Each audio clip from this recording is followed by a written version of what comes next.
It ain't looking good for the skinny Matt Millen. Bob Quinn, general manager of the Detroit Lions. Y'all know what it is. We back, Motor City Sports Talk. We in the building. Like I said, if you don't like the truth and you just a fanboy of the Lions, unsubscribe right now. Don't listen to the video. It is what it is. I only can tell you how it really is. And I don't fake the funk, and I don't give you that half-ass shit as well.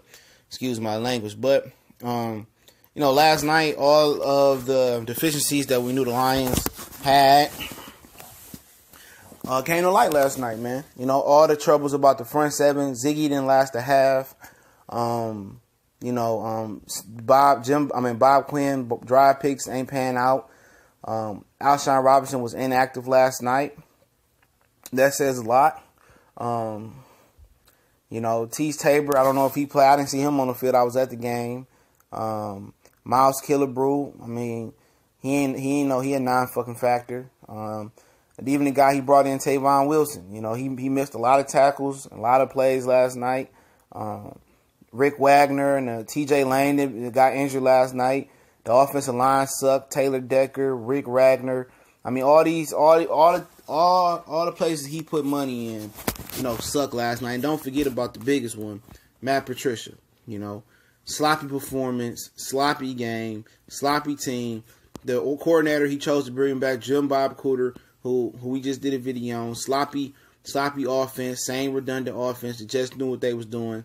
And, starting to come to light. So you don't know exactly when a guy like Bob Quinn get here. In the first 2 or 3 drafts or whatever it may be, you don't know until you really get deep into his tenure. You know what I'm saying?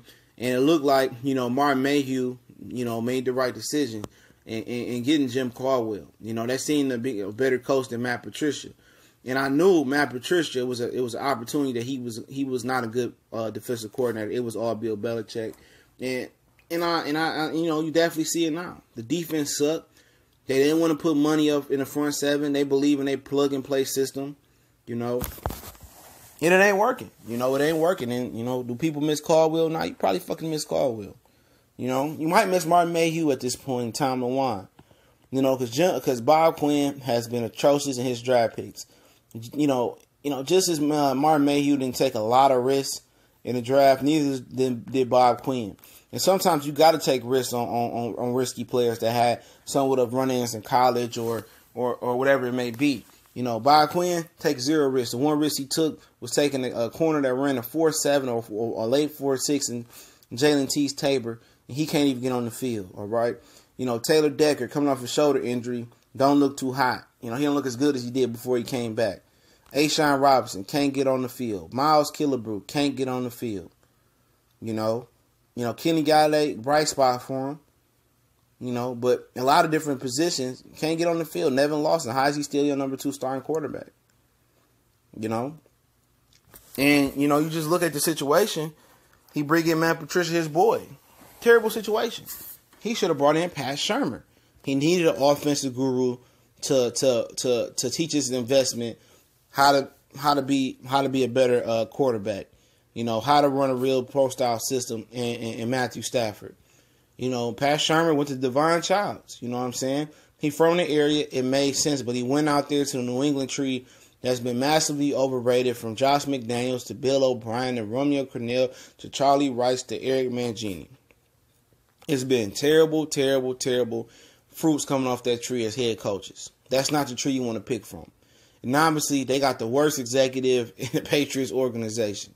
Or maybe Bill Belichick is just really the MVP over there. And I think Bill Belichick is really the MVP. Look how he drafted. Terrible drafting. He didn't want to invest in the front seven. He a day late and $1 short. We needed a running back last year. Kamara, all these other guys came out. Kamara, Kareem Hunt. They worked out Kareem Hunt, passed on him. Got Michael Roberts instead, and he ain't produced shit. They missed out on Dalvin Cook. They missed out. They don't move up. They don't take chances. And people don't understand, why I said you go out there and you get Khalil Mack. Because guess what? Them 2 first-round picks probably ain't going to be shit no way the way the Lions draft. At least you trading picks and you get known commodities. I understand you got cheap contracts.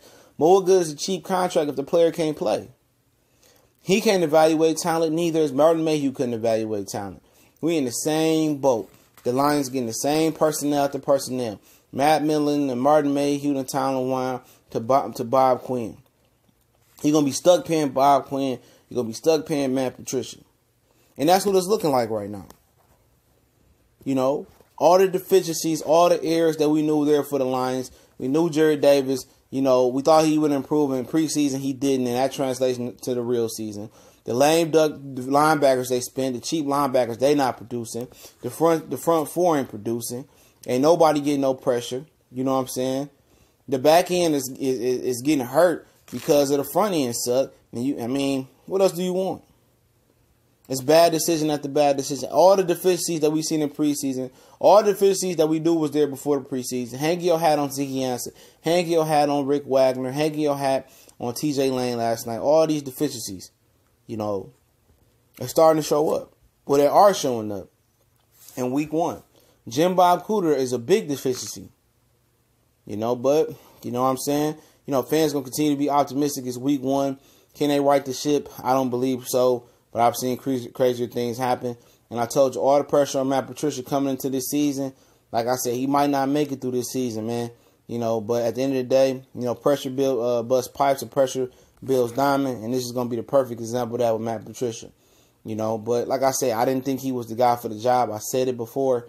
I like Pat Shermer. I like some other guys before him. But, hey, we'll see, man. We'll see. It's getting ugly. And it may get uglier because you wasn't. I mean, we'll see what the Jets going to be like. But rookie quarterback wasn't supposed to go in there and do what he did like that. And the defense knew all the plays. But we'll see. Shout out to the whole More Street Sports Talk family. I definitely appreciate everybody for rocking with us. You know, we doing what we doing, man. We're going to continue to bring that heat and bring that fire and bring them flames. Much blessed to all the sisters and the brothers out there. Y'all know what it is. Motor City Sports Talk, one pride, we gone.